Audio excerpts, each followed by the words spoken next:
This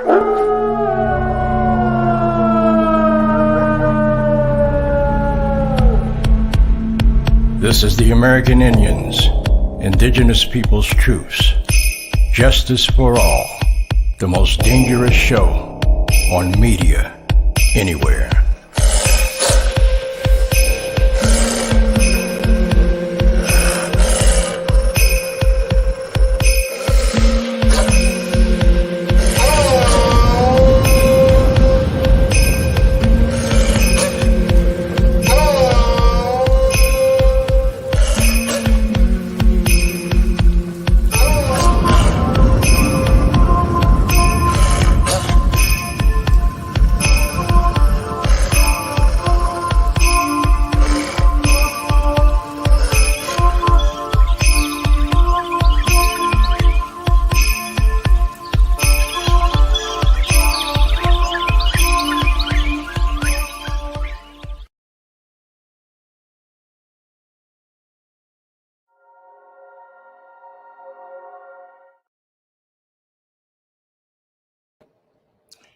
OCO and greetings. I'm Jay Winter Nightwolf, and this is the American Indian Indigenous Peoples' Truce. Justice for all. Let's pause for a moment to acknowledge the traditional stewards of the lands that we reside on, and especially their ancestors, descendants, and all indigenous people who have lived on this land that we call Turtle Island. So now, we're going to go to a little bit of news from Indian country with my brother that's a member of the same tribe, Don Walker. Take it away.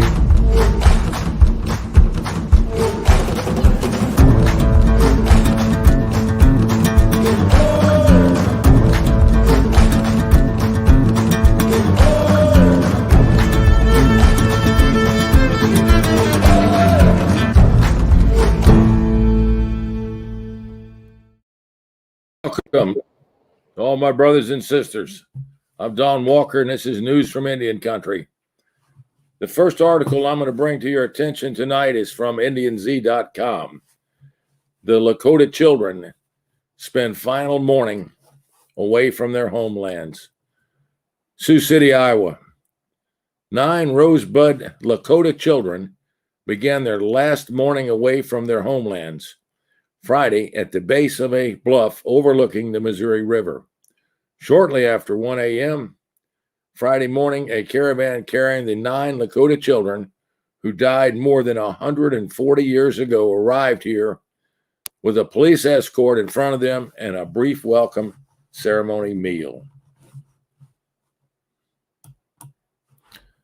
This has been a long journey and a very, very satisfactory. I'm glad to see something is working here finally on this thing. Let me carry on here for you. As they stepped out of their vans, rubbing their eyes following their long drive from the settlement in Iowa, they were greeted by Native people from many different tribes living in Sioux City. They stood before a teepee with a fire burning in the center and several long tables set up to serve food to the people in the caravan. We heard about the things you were doing, and we wanted to do the best we can to welcome you. A Yankton, Dakota community organizer said, "We wanted to make sure you felt welcome." He said many Rosebud Lakota members of the community were gone to attend Sundance ceremonies on the reservation, but he assured those in the caravan that their people were praying for their safe travels. It's an honor to facilitate this and welcome you to the gateway to the Sakowin. He said the caravan of people and vehicles began their journey at the start of this week, landing in Carlisle, Pennsylvania, where they attended a ceremony on Wednesday at the site of the former Carlisle Indian Industrial School, in which the U.S. Army returned the remains of 9 Rosebud children to the caravan to be returned to their homelands in South Dakota. The endeavor's origins began 6 years ago when members of the Youth Council visited Carlisle, the most famous institution of the Indian boarding school era. and became incensed by lack of care shown to the children whose headstones displayed familiar names and some of whose graves have been built over a road. Some of the Rosebud youth even got out of the van and put candy on the road as a show of respect to their ancestors. Later, many of the youth determined themselves to fight to get their tribe's ancestral remains returned to the homeland. Later, they learned the names of the 9 Rosebud children buried at Carlisle. Lucy Take the Tail, Rose Longface, Ernest Knocks Off, Dennis Strikes First, Maud Little Girl, Friend Hollowhorn, Bear, Warren Painter, Alvin Kills 7 Horses, and Dora Her Pipe. 6 years later, the Rosebud youth stepped out of their vans to be welcomed by a contingent of Dakota, Lakota, Winnebago, and First Nations people in Sioux City. Christopher Eaglebear, a member of the Youth Council, thanked those gathered Friday morning for their hospitality and generosity and for the teepee they erected.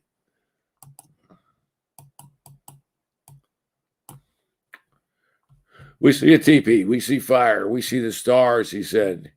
We are home now, but yet the fire of this nation still has some places to go. The caravan planned to depart Sioux City later Friday morning and pass through the Sioux Reservation and then the Yankton Sioux Reservation before finally arriving on the Rosebud Reservation on Friday evening. Let me get the next news I'm going to bring you here. It's about the totem pole that is coming to Washington. Totem News, and this is brought to you primarily by Jay Winter Nightwolf. Anyways, he brought this to my attention, and I think this is quite newsworthy. What is a totem pole?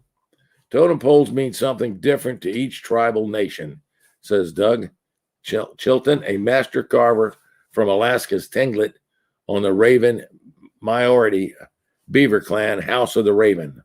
All of them tell stories or offer up messages. Some poles document notable events, or celebrate a person's achievements. Others contain remains of the dead. Generally made of cedar, they soar from about 10 feet tall to more than 60 feet tall.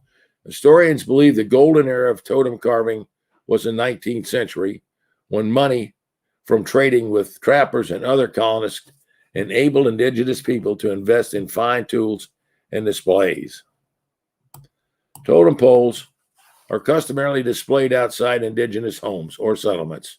You generally won't see antique ones outdoors, although it's considered part of a pole's life cycle for it to rot away over time.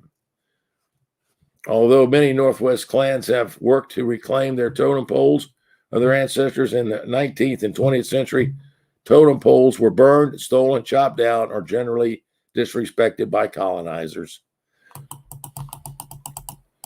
One pole, the Red Road pole, currently on its way to D.C., is designed to spotlight current crisis faced by indigenous communities. A baby locked inside a cage represents children whose human rights were violated. Red handprints symbolize missing and murdered indigenous women.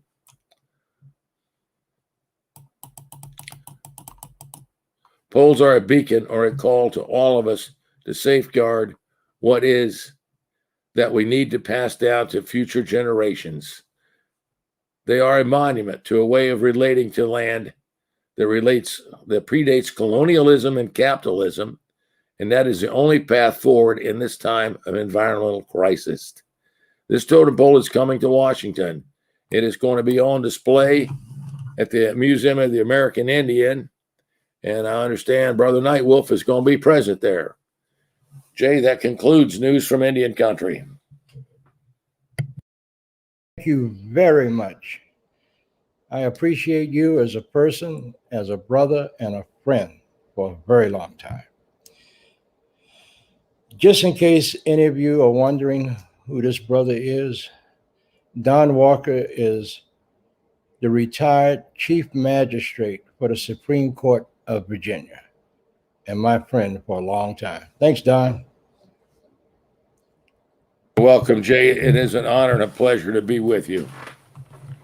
All right, so let's get right to the show. We've got some very important guests tonight, and the subject is really a lesson to America. Can you bring the guests in for me, Leslie? Hi, Jay. Hey, Sandra, how you doing? I'm well. I'm excited about these amazing guests that we have tonight because I know they are all very tired and been traveling a lot. Absolutely. So I need to welcome my nephew, Pete Landeros. Thank you for being part of this. Thank you for having me, Jay. Okay. And Crystal Cavalier, my sister. How you doing, sweetheart? I'm doing well, thank you. Good. And your husband, Jason Campos Keck. Halito, Chima Chukma, Yakoki. And Jason just Awesome. finished running up 12 flights of steps. He's also part of the security team for the totem pole. And my brother, Louis Grass. How you doing, Louis? Doing fine. Hello there. It's an honor just to be a part of this. And thank you. What's your tribe and where you from? I'm from the Lower Blue Sioux tribe. I'm a Shichangu Lakota from the Sioux Nation there. Okay. So all the way from South Dakota. All right. Mm. I got a lot of friends out there. And last but not least, Patrick Suarez. How you doing, bro? Just on the way to DC right now, so I'm in the car. Okay. So I'm glad that we're able to have this tonight. I appreciate your doing this, Mr. J. not a problem. So your tribe? I'm from the Maharan Nation in North Carolina. All right. So Crystal, your nation? My nation is the Okanichi Band of the Saponi Nation in Mabin, North Carolina, Siouan descendant peoples. All right. And your husband, what's your tribe? Two bands of Choctaw from Louisiana. My grandmother was a federal recognized Choctaw band in Louisiana. My grandfather was state recognized on my mother's side. Okay, so to you, I would say Halito. Yakoki. Yes, my North Carolina cousins. Okay, so let me start out this asking questions. How did you all get involved with the totem pole? How did that happen? Okay, he's pointing to you. Ladies first.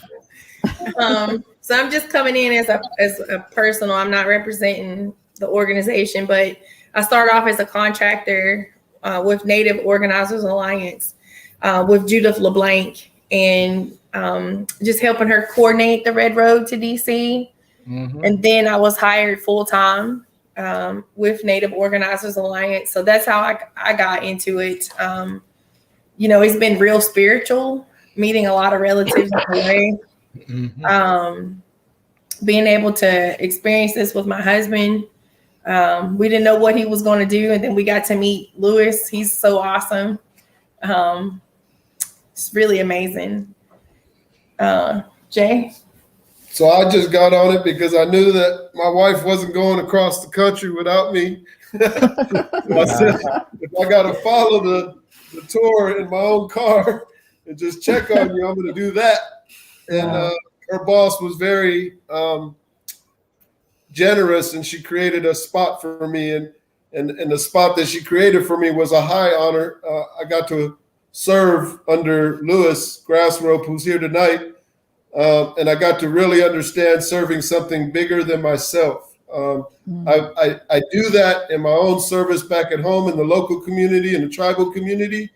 But this is something that kind of represented all of Turtle Island. And as we were on the journey, we realized it represented the whole world, Mother Earth.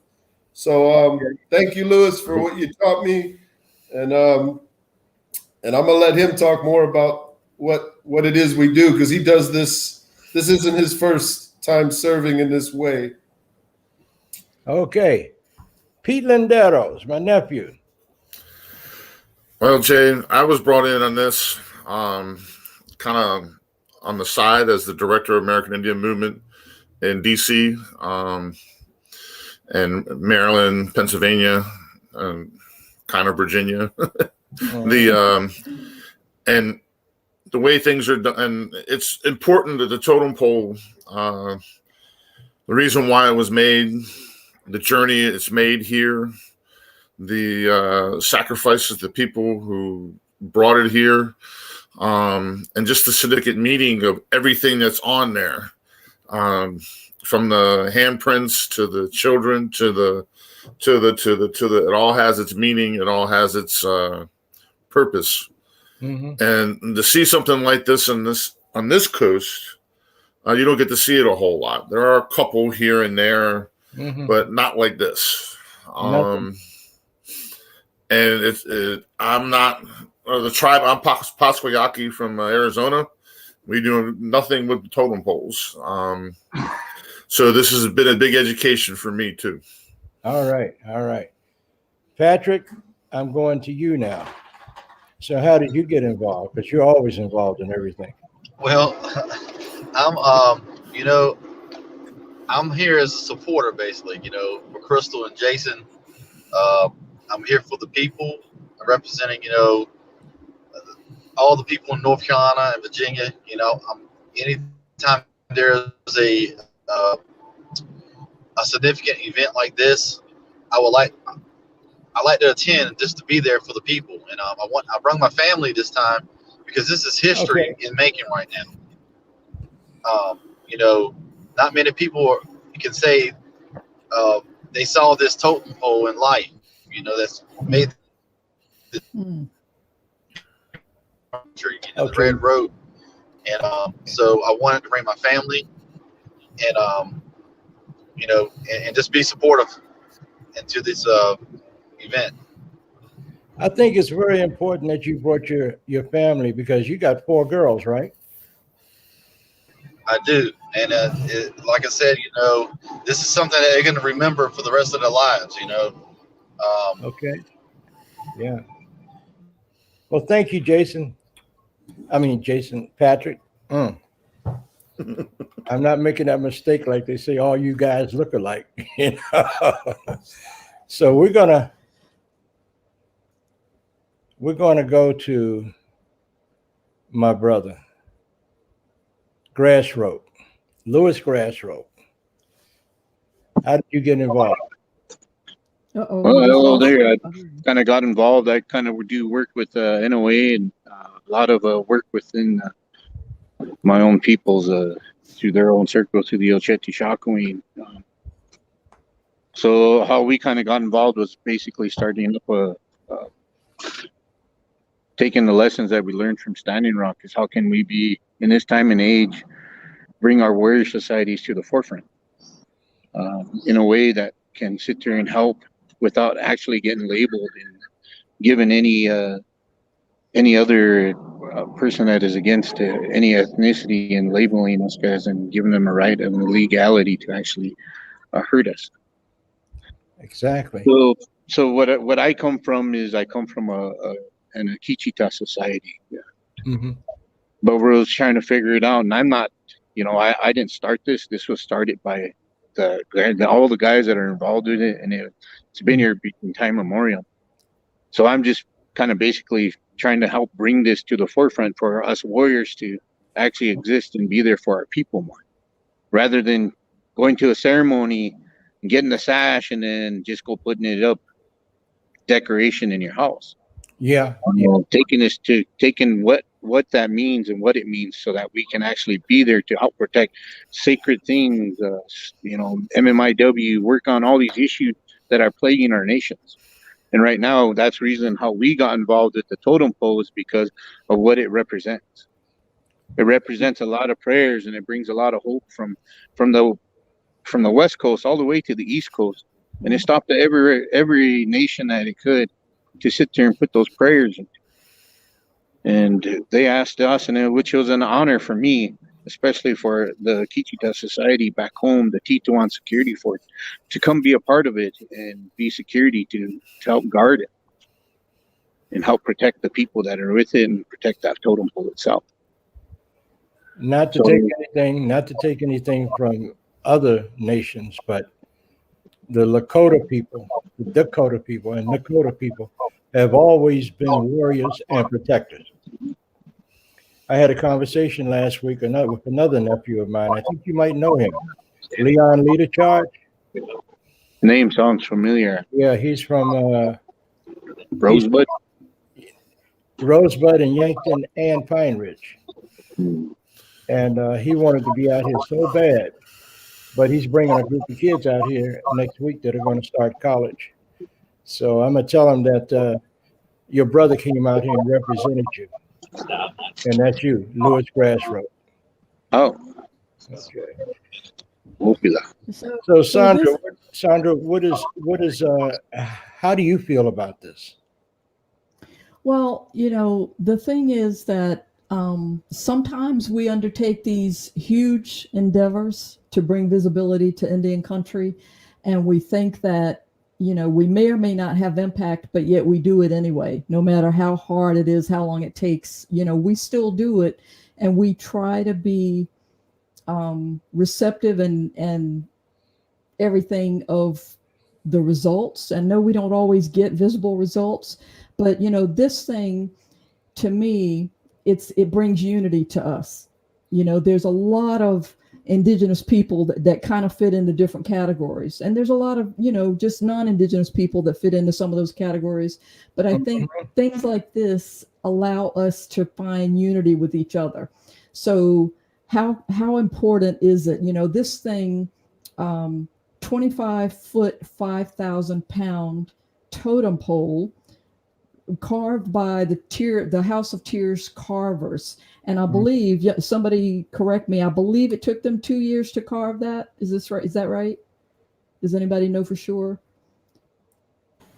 I think they started carving it in the beginning of the year, like designing it, and they started in February.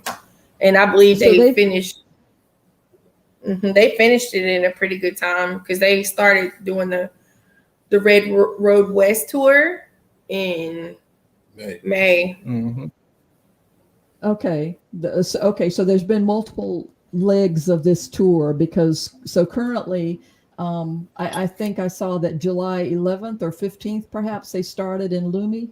Is that right? From Lumi Nation? Yeah, we started on the 14th with this a Lummi send off, and then we started and went all the way from different stops. We stopped at Snake River and then Bears Ears, and then Snake River is the Nimipu, which is the name for Nez Perce. That's their name, their traditional name, Nimipu. And then we went down to Bears Ears, where there were Hopi, Utah, Bukai, today.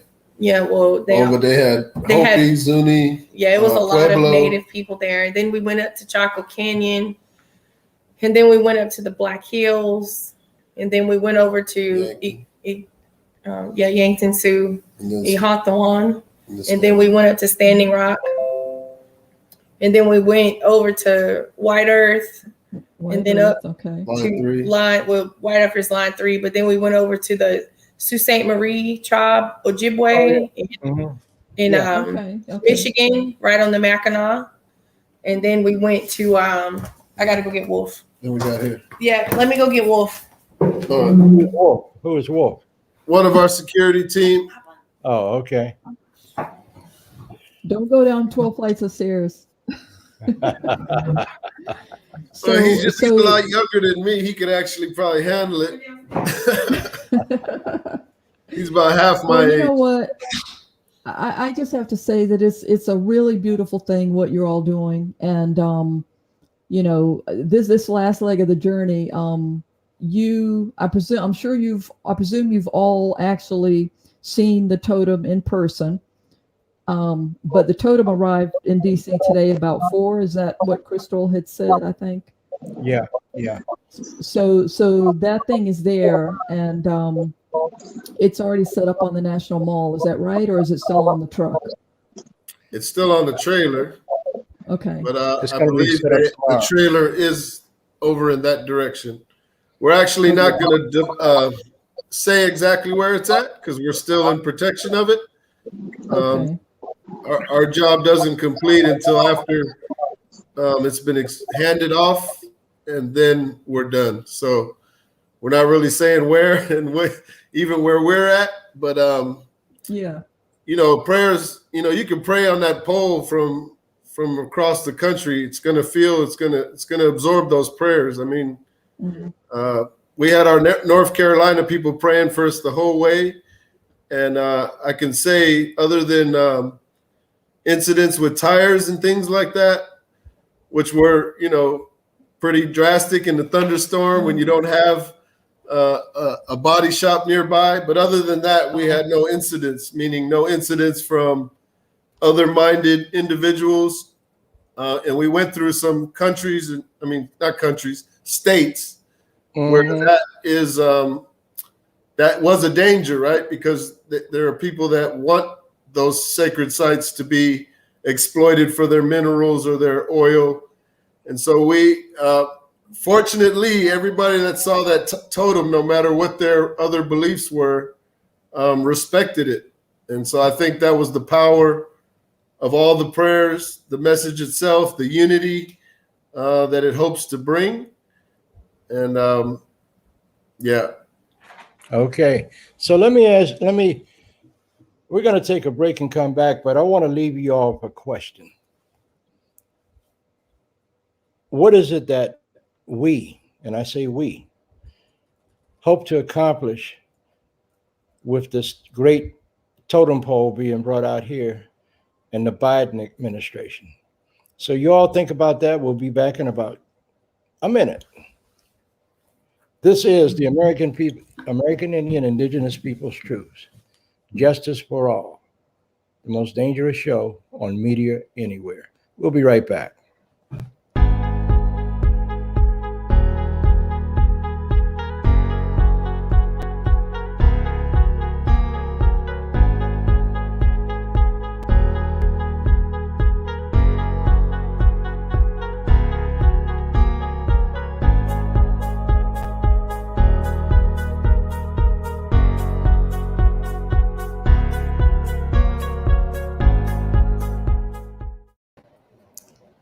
Welcome back.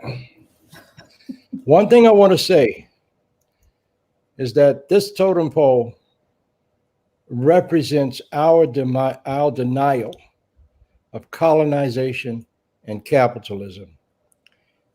Ever since those Europeans that came here over 500 years ago, we've been in total turmoil with them.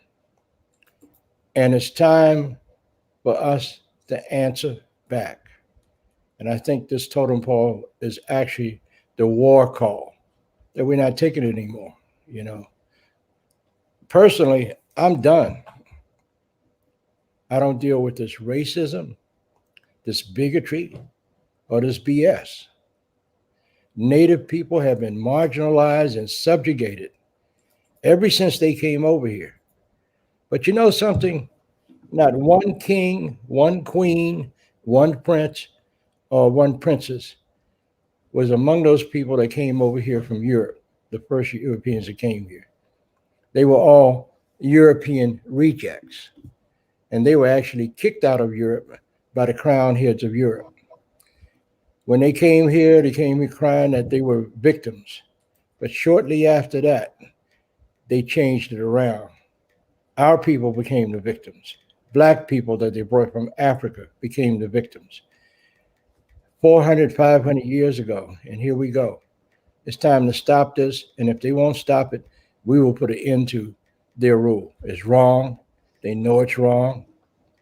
And the same thing that they did to us was the same thing they were doing to each other in Europe before they came here. Who want to respond to that? Don't everybody speak up at the same time. I have a question actually for Jason. Because I think of everybody that's on right now, I think Jason, you and Crystal are the only two that were from the start when it started at Lummi. Can you unmute, Jason?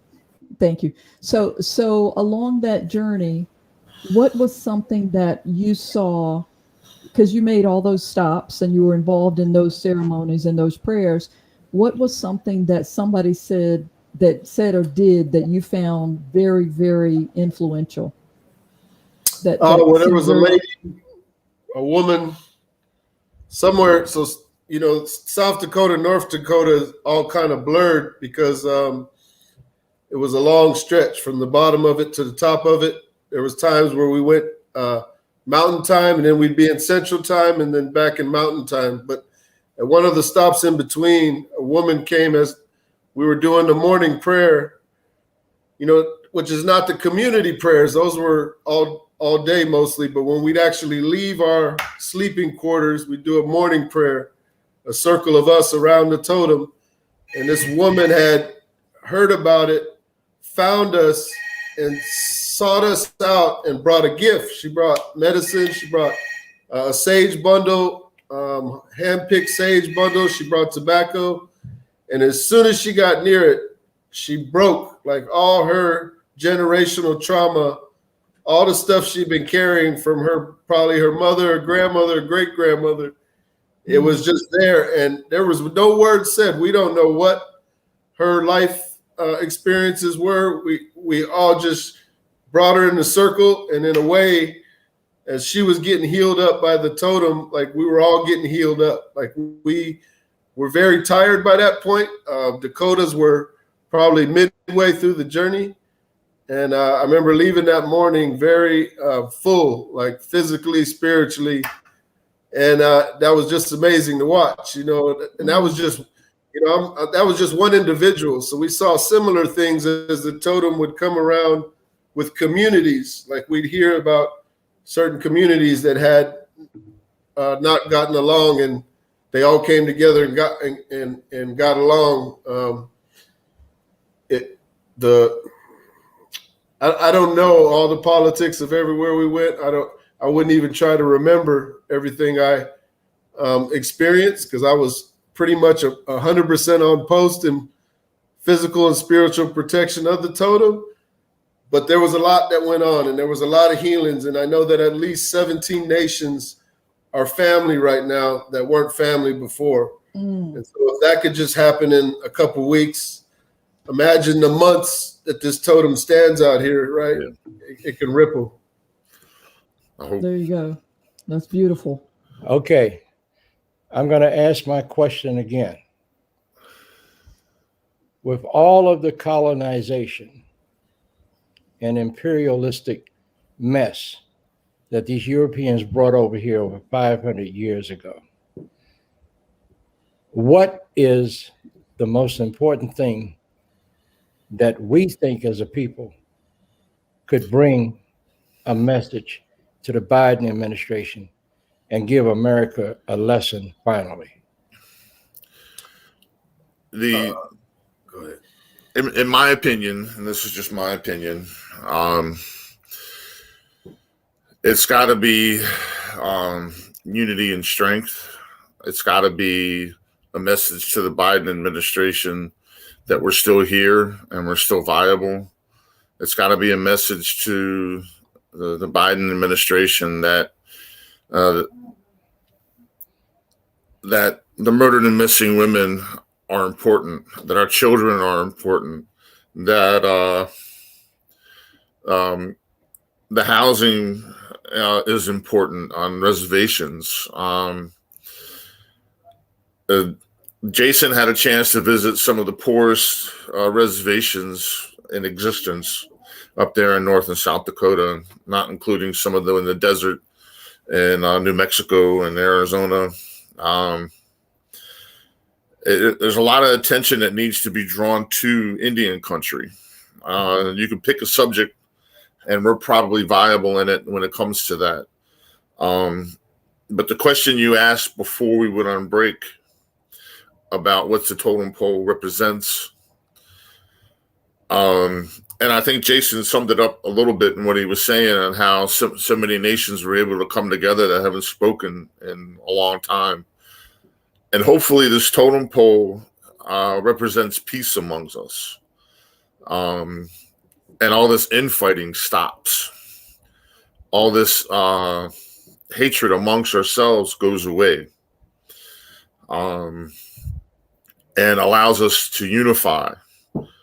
We are over 500 nations where I can't think of how many people. Imagine if we could stand together as one nation, one people. What can we accomplish? And I hope this is a symbol of that. My biggest thing that I always try to speak upon is unity.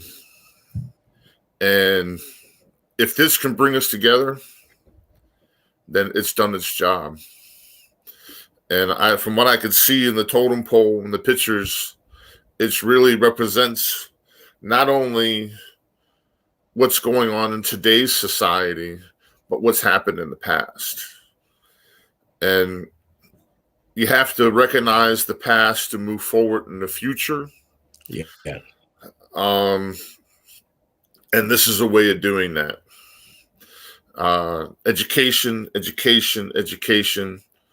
And let everybody know we're still here and we're still part of today's society. And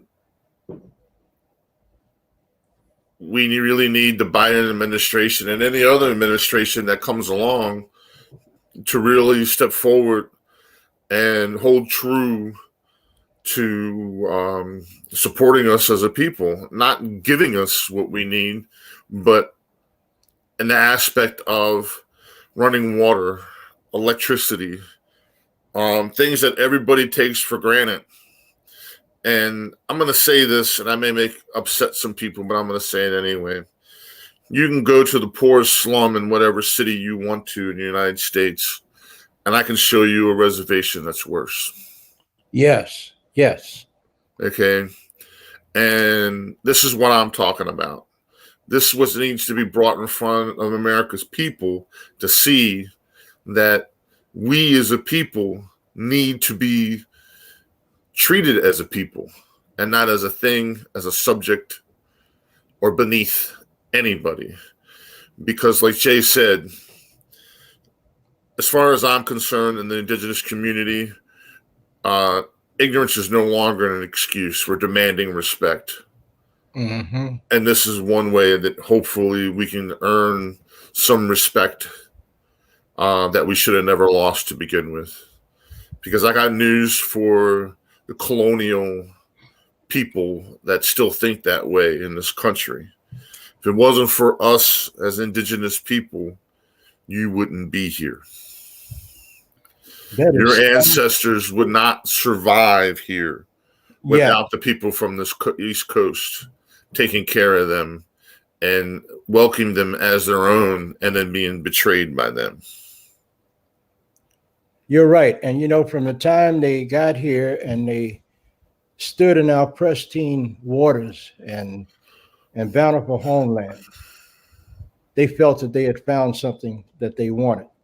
And I've had a lot of people ask me over the years, well, why did they do to your people what they did to us? And my answer was, because we were where God had placed us and they wanted what we had. Simple as that. Jason, what's your view on that? What message do you think the Biden administration and this so-called United Snakes of America, what lessons should they learn from this? Well, the lesson they need to learn is that things like this aren't going to disappear. So a lot of times our stuff is lost in the education. I can tell you half of the middle of America, there's places where I said this to one of my security. I said, there's kids growing up thinking natives are no longer here. And he looked at me and said, there's grown-ups still think that natives are not here.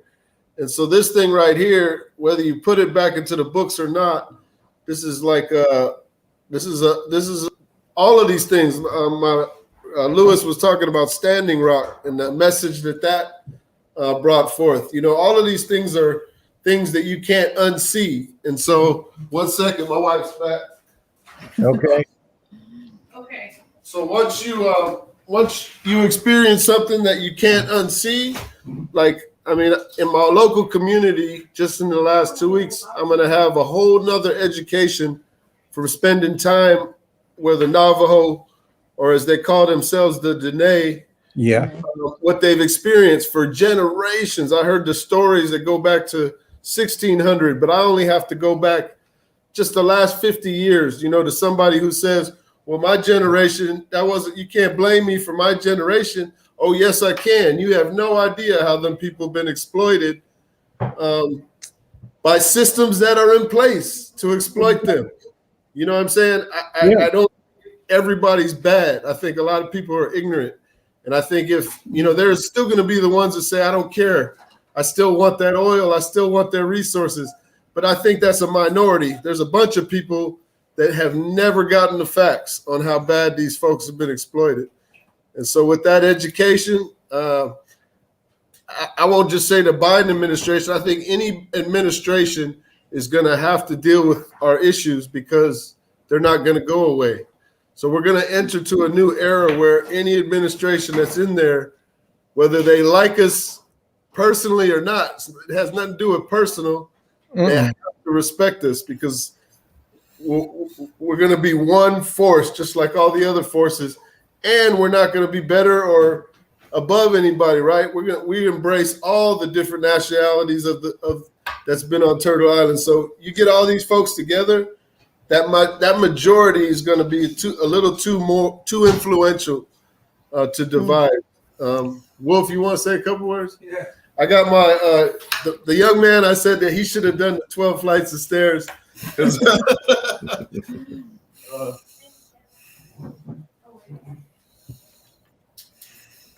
Hey, Wolf, how you doing, brother? How's it going? It's going good. Good to see your face. You are a wolf. What is your tribal community? I'm Anishinaabe, but I live closest to Saginaw, Chippewa. Mm-hmm. Did you know the elder that passed away, Dennis Banks? Yep. Yeah. I last time I talked to him was Standing Rock, though. Mm. You know, every time he came out here, Washington, on a walk, he stayed in my house. And we had a lot of long conversations. And Can you text me your room number? we have to also remember those that we knew in our lives that have walked on into the spirit world, because a lot of them left some very important lessons for us to learn. And Dennis Banks, Russell Means, John Trudell, all those guys, I knew them. And if you just sit down and listen to them, they would give you a litany of what our people have been through. So now it's time for your opinion, Wolf. On what would you like to hear about? What? Well, Okay. First, Wolf, can you tell us what your story is as far as this journey from Lummi Nation across? What's your Yeah, I'm from Michigan, and I've been working with the Tetuan security force before we were an entity, before we were an organization. Okay. We've been working with communities around North and South Dakota and NOA and such since Standing Rock, really. And it's men's society today. It was the best way for us to bring a traditional men's society out and get the most out of it that we could. And we try and we follow natural law. We follow traditional ways of being, and we bring that to all the work that we do. So it was, as soon as we got the call, we all formed up in South Dakota. We talked about what we were going to do, and we drove out to Seattle and then up to Lummi. And it was an interesting journey because every nation brought something new to the table. The cultural norms and the hospitality even was different from nation to nation, and it was just such a warm reception that you knew that it meant a lot to all of them. And it was interesting because all across Turtle Island as we traveled, we didn't get any hate. There was no pushback. There was no difficulties with people because they don't understand what that totem pole represents. So we went through some of the harshest territory for Indigenous people in the entire country. And at no point did they realize what we were bringing to DC. And to me, honestly, it has been it's meant, all these prayers and things that we're bringing, all these people that have touched it, they don't know that a little piece of them is riding with us, and that we brought all of that here to be seen, to be heard, to be felt.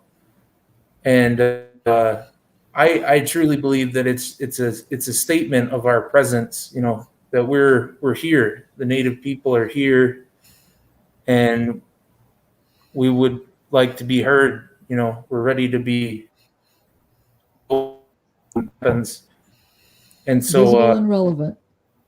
Yep, visible and relevant. And we're tired of sitting back and watching all this unfold. And so it has been just the greatest thing to see, people coming out to try and help us out. People would watch it for us at night so we could rest. They would they'd be bringing us plates if they thought we hadn't eaten, just the common courtesy that you see in Indian country anyways. Even if we were strangers and we just pulled up, half of these people would have fed us. We really got to see the beauty of each nation because it didn't matter where we were from. It didn't matter who we were. They just wanted to send their prayers with us in a good way, and they wanted to receive us in the best way they possibly could. And no one fell short. Love it, love it. And you know what? Nobody knows anything about love until you go out to Indian country.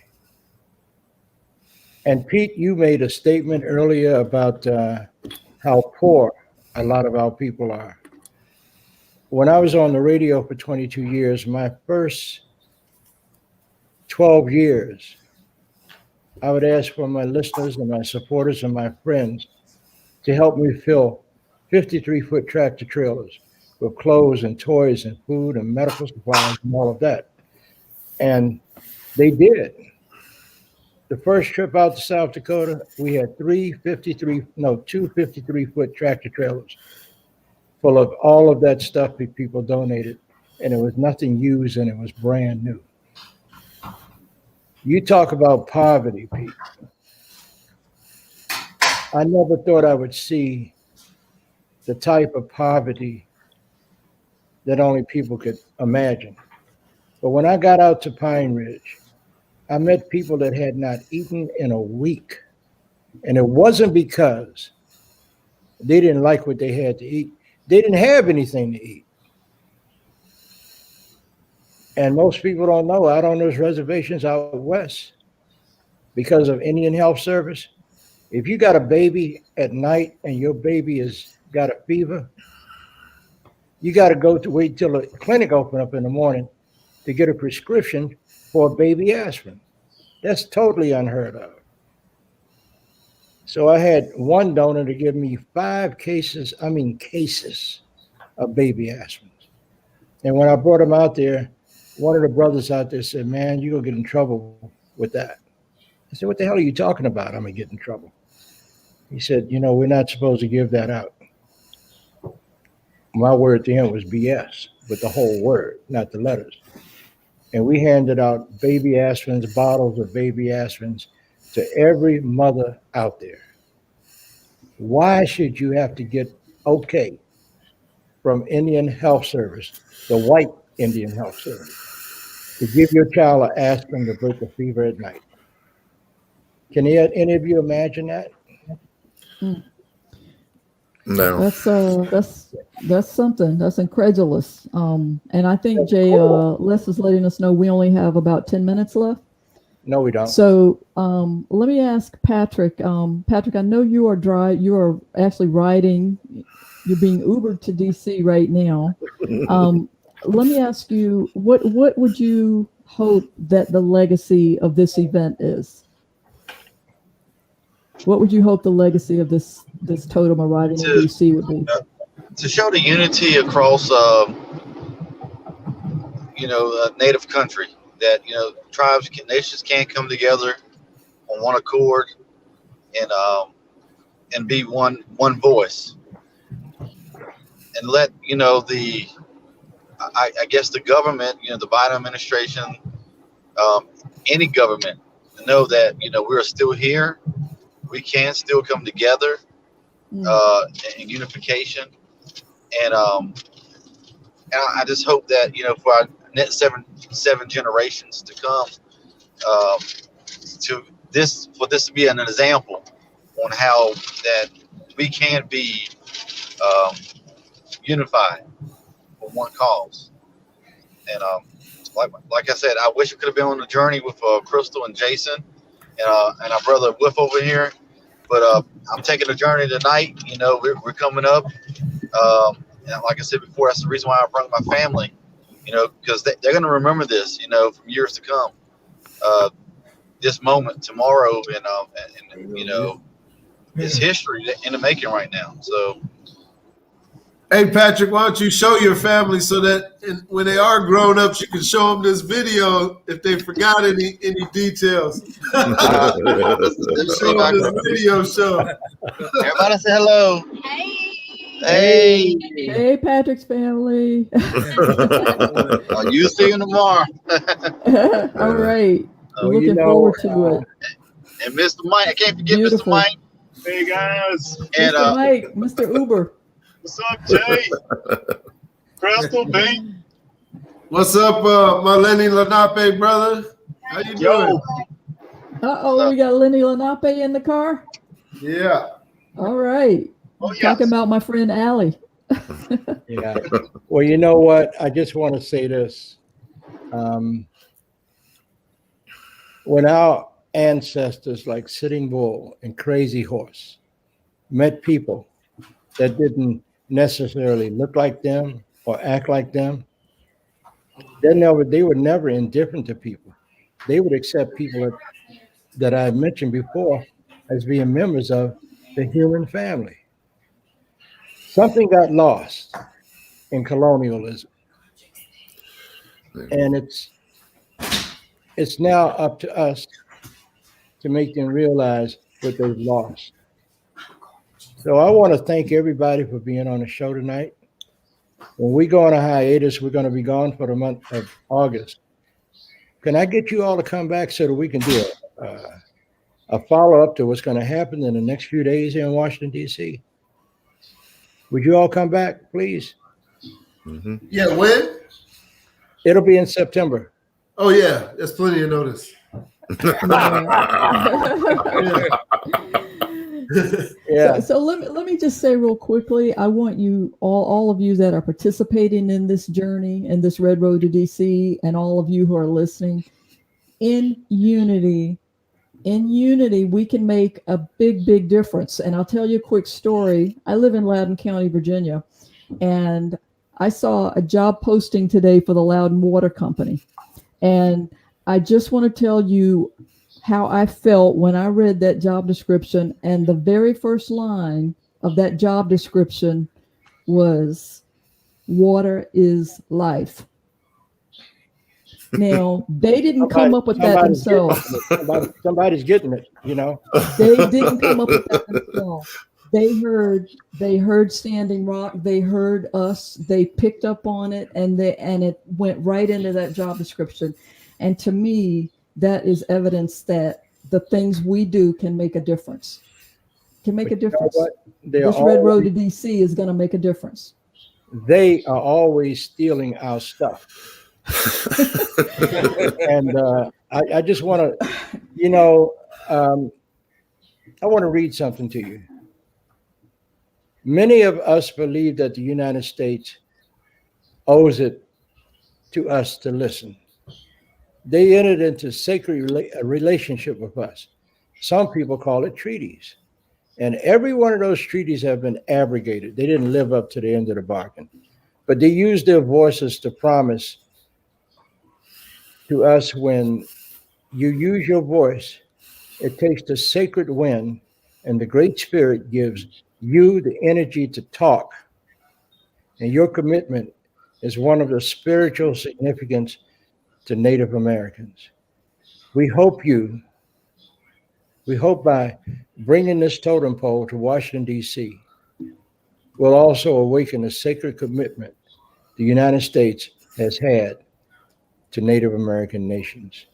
And that was written by this master carver, my brother James.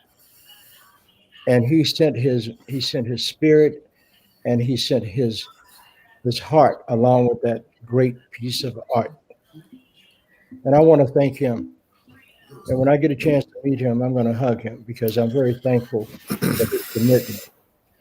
Also, as I close the show tonight, my grandfather from South Carolina, the Cherokee grandfather, would always tell us that your brother do not necessarily have to look like you to be your brother. He also said that we are joined together as a people. And it's not about the pigmentation of your skin, the color of your eyes. It's not about the clothes you wear or your traditions. It's not about any of that. It's not about the deity that you pray to and call your God, whether it's Christian, Buddhist, Jewish, or anything. It's not about any of that. And he would ask us, what do you think it's about? And we would look at him. And we were just little kids. Grandpa, we don't know. It's how you treat my heart. That's what it's all about. And another thing that we all need to remember is that we are all inextricably bound to each other. We all breathe the same air. We all eat food. We all do basically the same things every day. So to all of you, my sisters and brothers that are on this sacred journey, I say to you that I love you, all of you. And thank you for being on the show tonight. And I'll close the show with these words from my people, my Cherokee people. Actually, I'm Cherokee, Shoshone, and Taino. Danada, Goai, Wado, and I'll see you all tomorrow down on the National Mall. I'll get a chance to hug you and exchange good feelings with you. I'm so proud of all of you for doing this. So until tomorrow, if the Great Spirit says it's okay for me to still be here, I'll see you tomorrow. So long. Thank you.